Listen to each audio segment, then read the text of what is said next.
really cared and stuff like that. Brother like this is definitely too positive for me to even pay attention to stuff like that. But my title in the streets is Shihan Brown.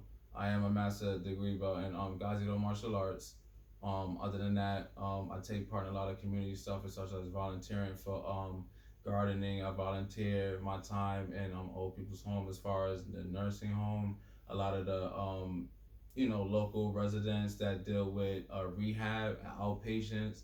I also train dogs, and I'm also putting that in because I use a lot of my dogs to do a lot of emotional support for bipolar patients and also our patients that need comfort. And a lot of times they want that type of comfort instead of just human contact, which is okay too because that's still another form of nature. Using animals in healing is another form of nature as well and stuff like that. So I'm basically in a sense somebody that is for the people for hire. I'm not trying to really run or open up any type of business or really sell anything.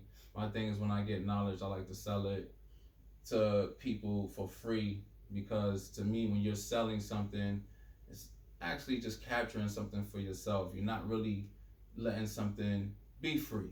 So you can't really say it's free unless you give it for free. You can't dismiss the fact that you're captivating people with whatever you're selling. But when you get a real spiritual essence of things, you can't put money on that. You really can't. As far as true healing, as far as true spiritual awareness, even education. Let's be clear on that. Education that our ancients had and our Sangomas had. A little bit of rites of passage and some trial and error, tribulations, um, were the payment for that knowledge. It wasn't giving up an arm and a leg and depressing your family for one person, just to go somewhere for education. So, education, spirituality, even physical health has been set up now in a sense to where it's about money.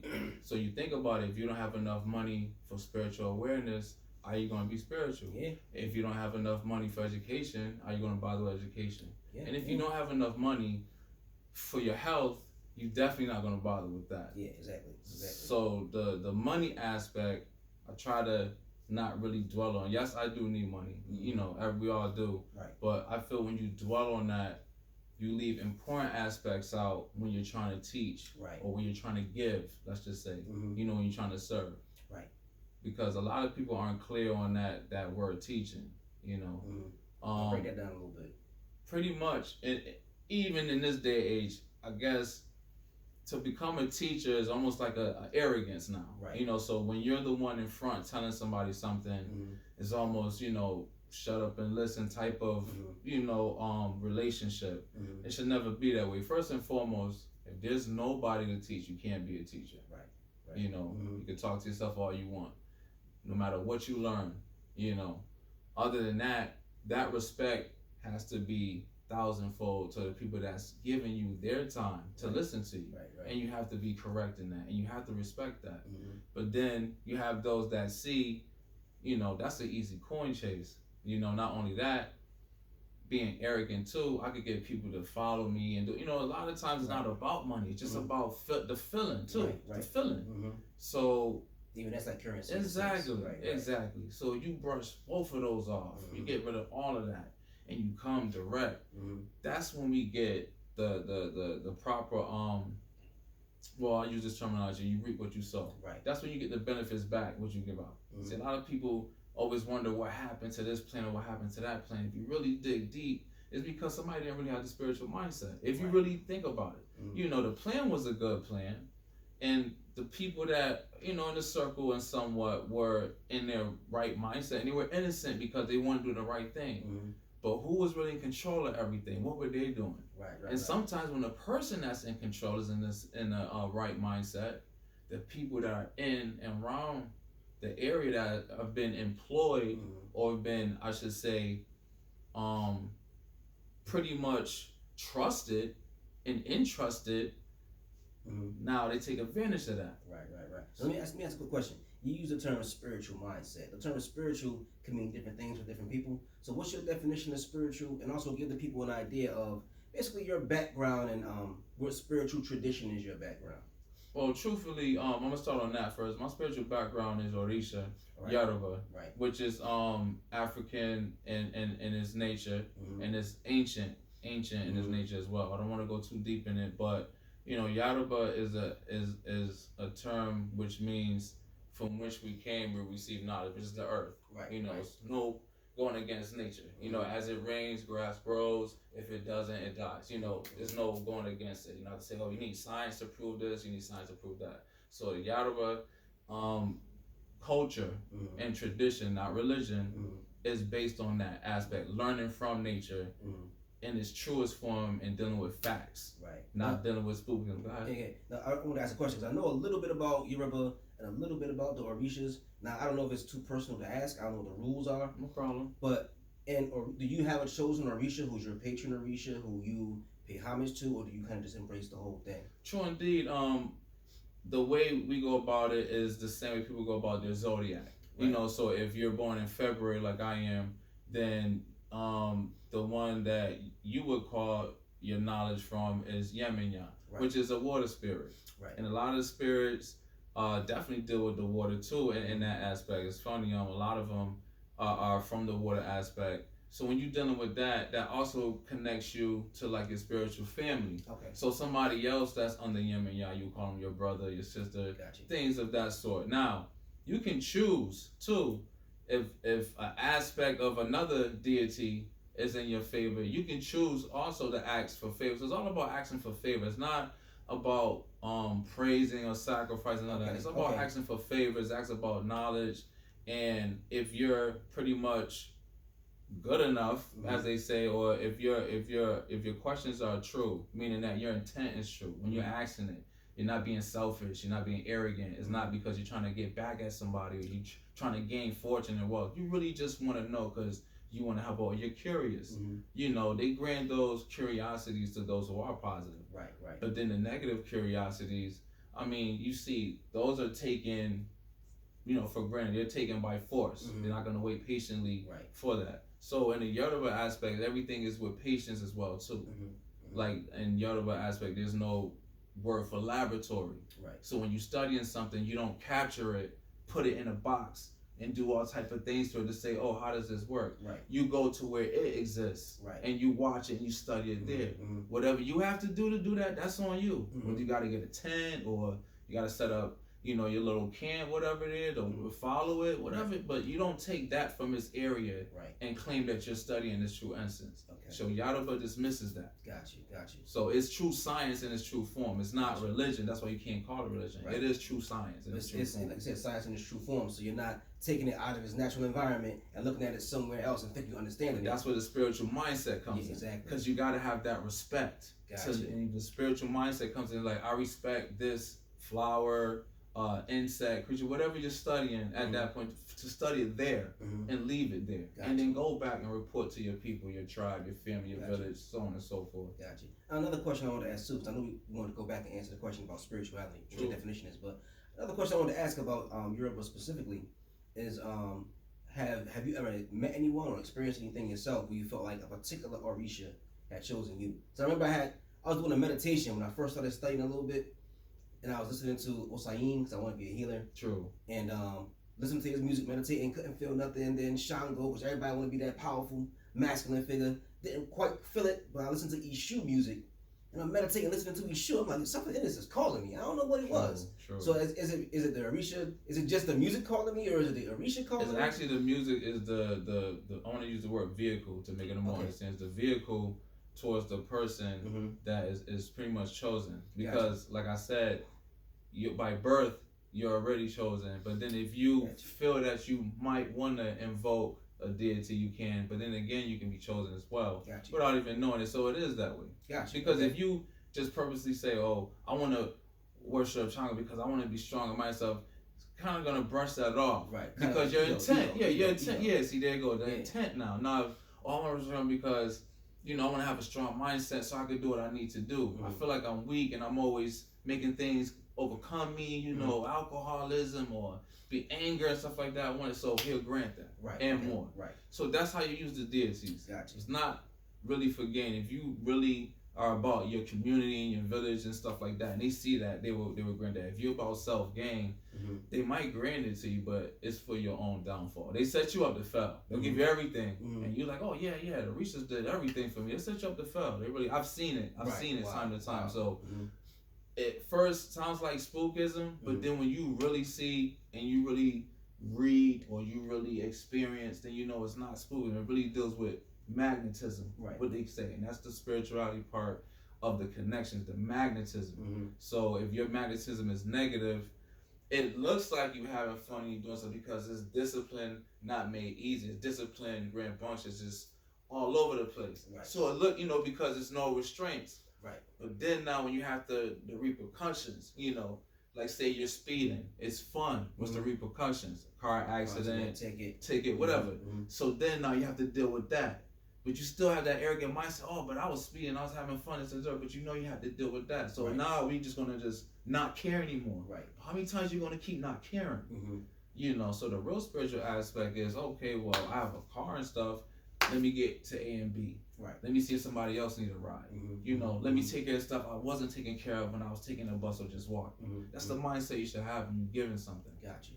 So pretty much the experience I've had is trying to be like, well, if I had this and because I was real young getting this right into high school, and I figured that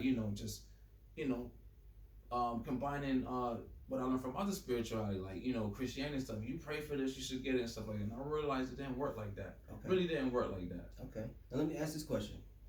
And I do want to go back to the other question. This thing you said something else that kind of caught my attention. You said that you were young in the Yoruba tradition. So what was that like being a young man, Hartford, Connecticut, where you got churches on every corner? Christianity, the family. Let's just bring up the family being in church first. Yeah. Don't even bring up the church. Just bring up the family. Christianity rules the black community, at least here. What was that like being in a pretty much totally Christian ruled environment? What you practicing? Let me tell you something. It wasn't. I don't want to use the word ridicule, but I was approached. When I told the church, when I wore my first aunt to church.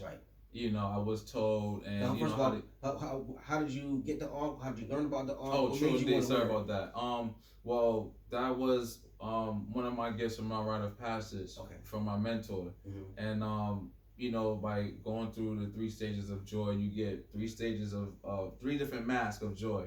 The circular mask where it be the design and stuff like that. You probably seen them around on people's wall. A lot of people buy fake ones for decoration, but those are really given. And you have real ones that are given. You can't really buy those.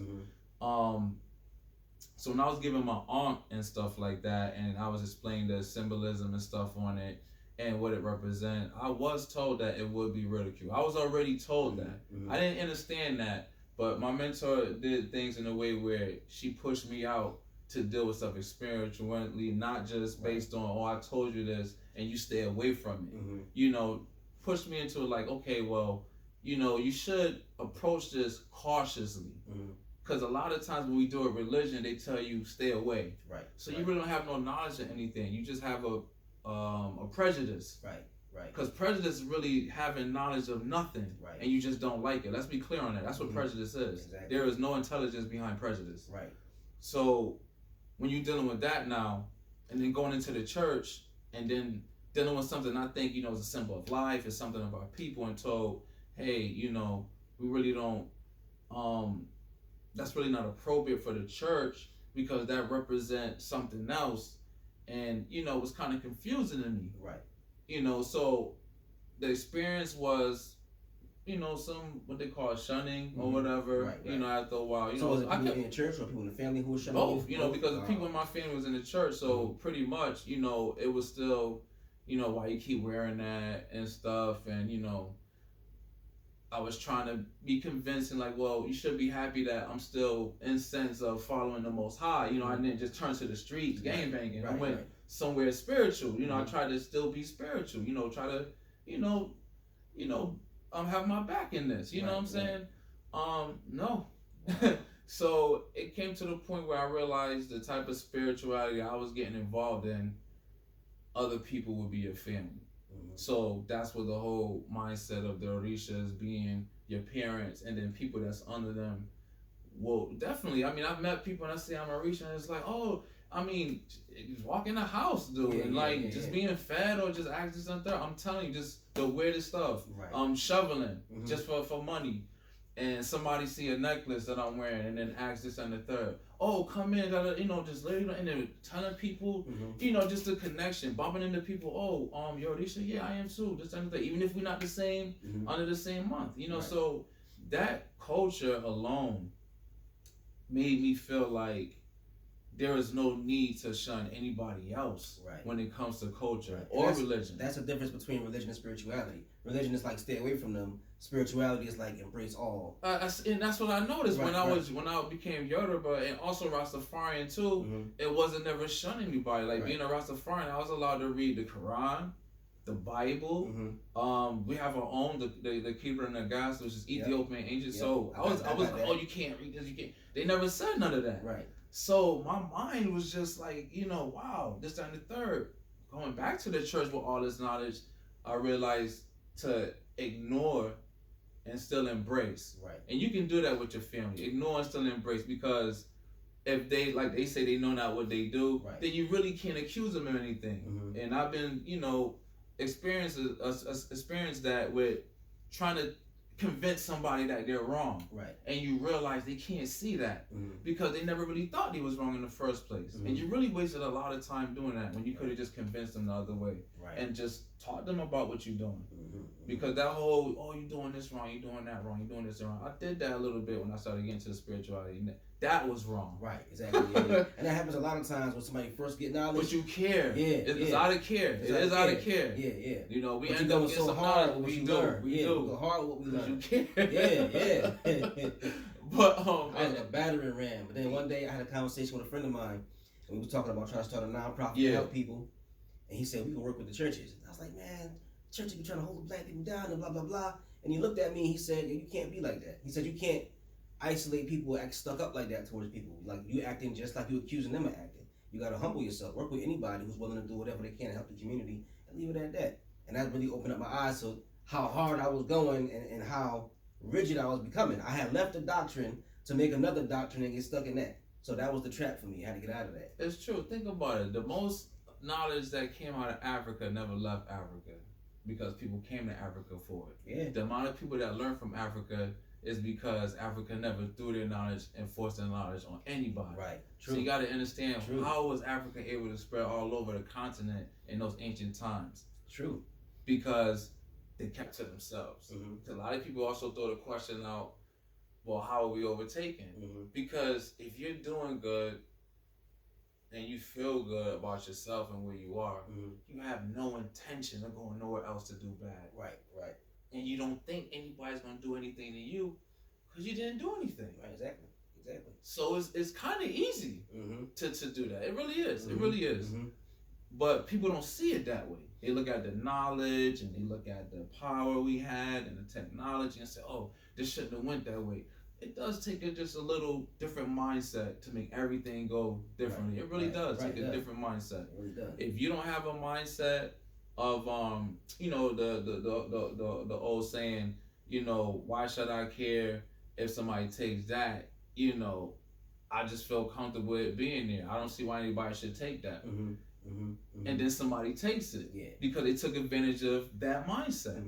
And you're like, well, why would somebody take that? And that's what the real issue, the question is, why? It's not, well, because that race did this time in this ancient time. See, we're not getting to that. Now we just debating and we bringing up what you learned and what kind of books you got. Why? And now you start dealing with spirituality. Right. And you start dealing with psychology. This is stuff that we leave out. Somebody brought up having postpartum syndrome from slavery. I've never thought of that. Right. I never thought of that being hereditary. I never thought of that. I only thought of it, something that would be present if it happened to you, like as far as jail or gangbanging or going to the army for this country. Yeah.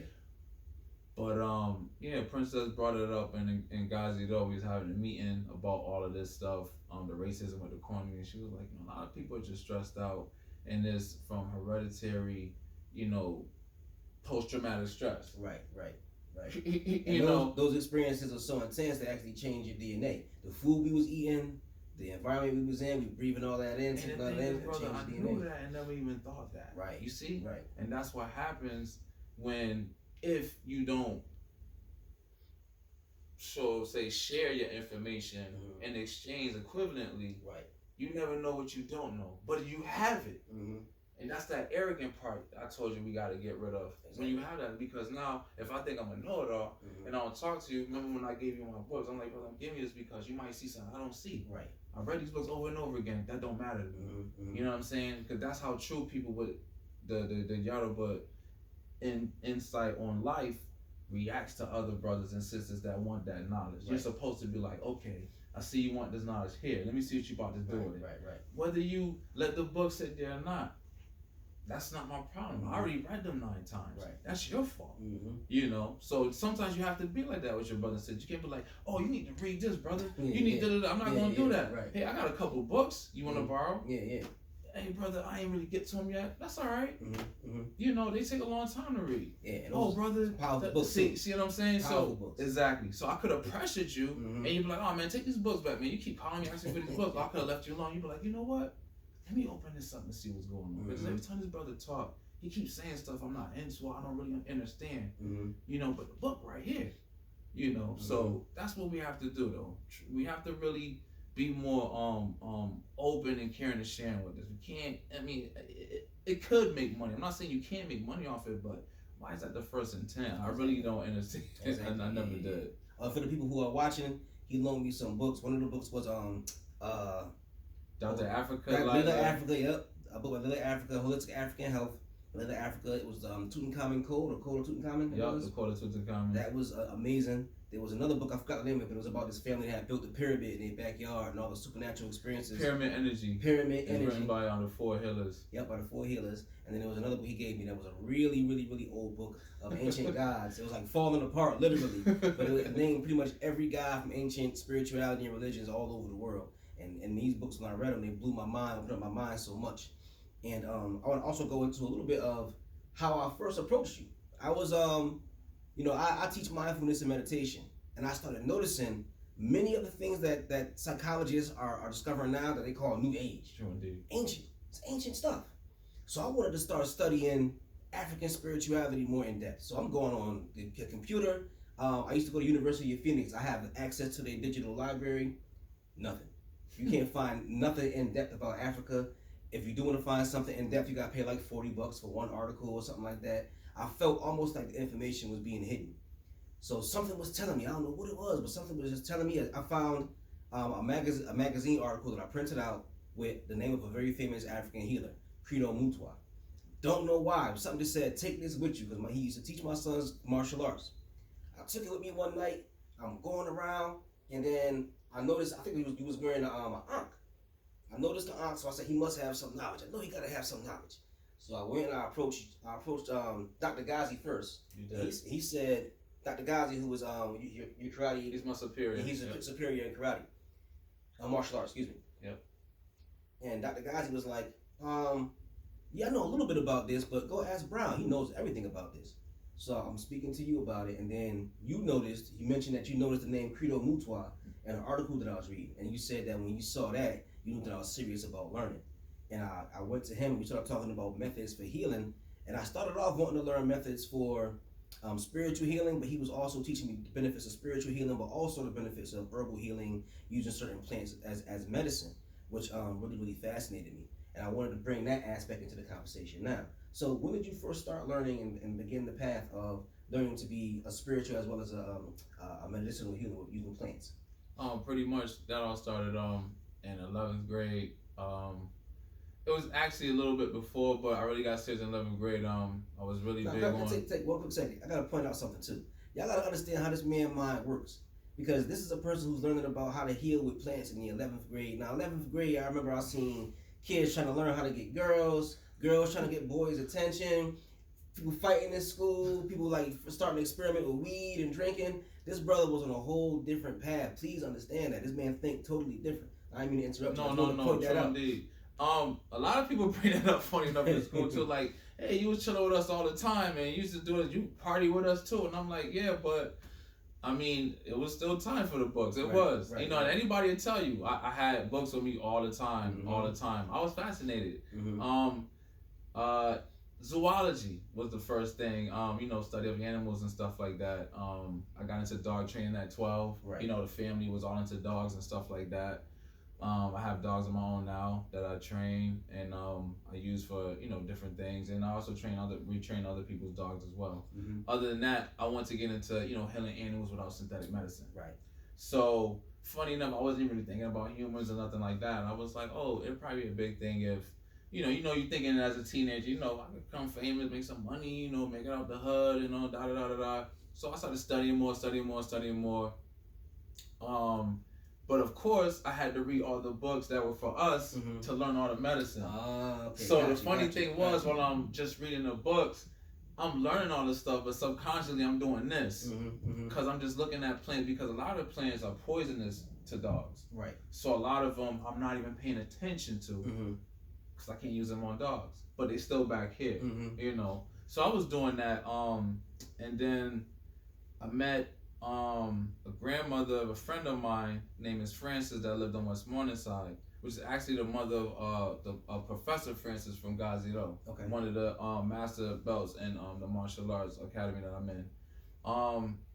And I asked her about some of the plants she had, and she gave me a pot that had like a little bit of roots. It was nothing growing out of it. And she was like, if you can get this back to life, I'll tell you everything you need to know. Wow. She was like, then I know you take this serious. Wow. Let me tell you something, like 3 tries, like it sprouted, then like died. I took this thing out the pot, I dug it in Kenny Park. I mean, I used to, after school, I used to jet all the way up Top Avenue to Kenny Park to see it was all right. Started growing. I dug it back out. I dug it in the backyard this girl I was talking to at the time, backyard. It grew. So then I dug it back up. A friend of mine was having a garden. I put it there, and it started acting funny. And his mother noticed the plant, and she said something that was really funny. She was like, you can't be cussing no bad word or be playing under that hip hop music around that plant. It's not gonna grow. And we looked at each other. So then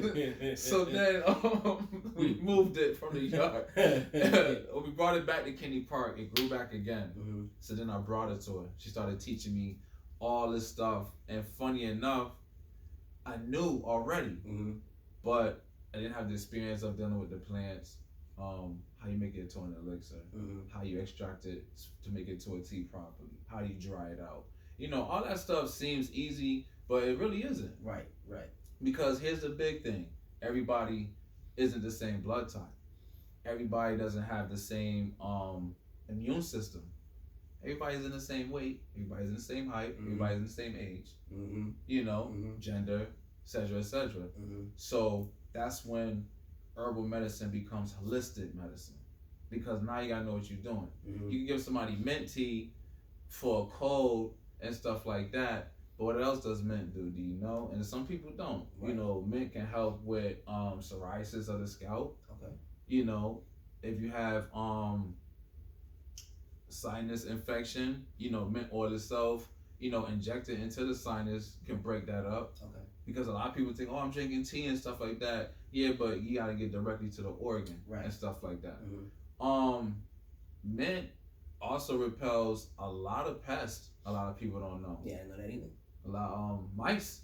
Mice and rats don't like mint if you grow it around the house. Right. If you take the oil and put it around the house. A lot of insects that carry diseases, mosquitoes, they don't like mint. No.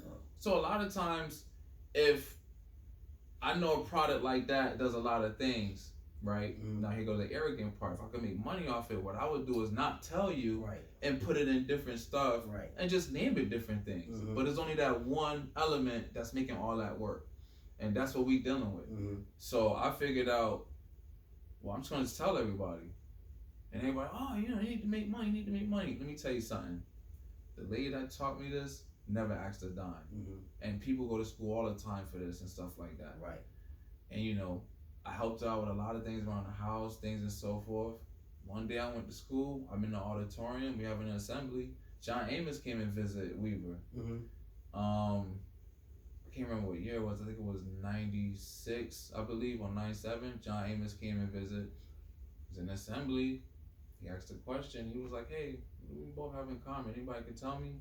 And I was like, "We both black." For some reason, everybody thought that was funny. Why bust out laughing? So he was like, "Who said that?" Like them to come in the front. So I got up, and he was like, "This brother answered the question around the money." Da, da, da, da. He was like, "Brother, what you want to be when you grow up?" So I told him stuff like that. Next thing you know, he was like, "Hey, how about a scholarship for vet medicine?" I mean, right then and there. So I met Dr. Branner from Connecticut Vet Center. She was there to see John Amos that day. So it was funny that she was there. She was just there because John Amos was there. Right. And at the time, we were allowed, like, certain outsiders to come if they was having, like, a speaker. Right. And so on and so forth. Well, Ozzie Davis came one time. I think Eric LaSalle came. Yeah, he did. Yeah, I remember that. You're right. He did come. And so people could come. So she was just there to see him. And the fact that she heard that I want to be in vet medicine, she gave me the number. She was the only black doctor working at Connecticut Veterinary Center at the time. Taught me a lot of stuff. So it just became a domino effect. I just kept bumping into people. And I realized it was because of the Yoruba spirituality that was leading me in that path. Right. Because I didn't have the path of arrogance. Right. The path of arrogance looks like an easy path, but it's a path at the end that's just full of thorns and wild animals and stuff. I'm telling you, it is. When you just a regular patient intellectual, it does seem hard.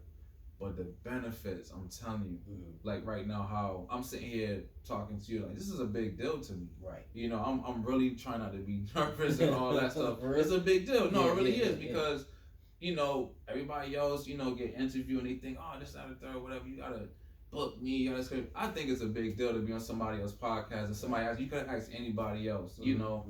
I was doing daddy stuff when you called me. I'm sitting here apologizing. Hey man, trying to say I'm on CP time and stuff. I definitely understand that. I want to be on CP time, and I'm like, brother, with this role, I gotta be today. Yeah. But being a father and stuff like that, it comes with that, and I'm glad you're understanding of that. And, of course. Oh, I got lucky because Keisha took the boys to go see my mom. If the boys was here, they'd be with me, climbing on me, jumping on me. While we doing the podcast. Yeah, I was saying the same thing. My bad, I got the boys home. You know what? They probably not. They would have seen Mr. Brown. You know that. I love those boys, man. I really do. But other than that, though, Miss Francis, and she did pass away a couple years back. Bless her soul. She the one introduced me, and then I met my Yoruba mentor to get fully initiated. 5 years later, she was at a festival in Kenny Park. They were having it was an African Day festival, and we started talking and stuff like that. She was like, I'm looking for a successor. She was like, I don't have any kids. Normally, as a woman, I'm supposed to pass it on to a woman. She literally told me this. I asked her why would she teach me, and she said the way this starts is in genders. You want to learn about the history of men first, or you learn about the history of women?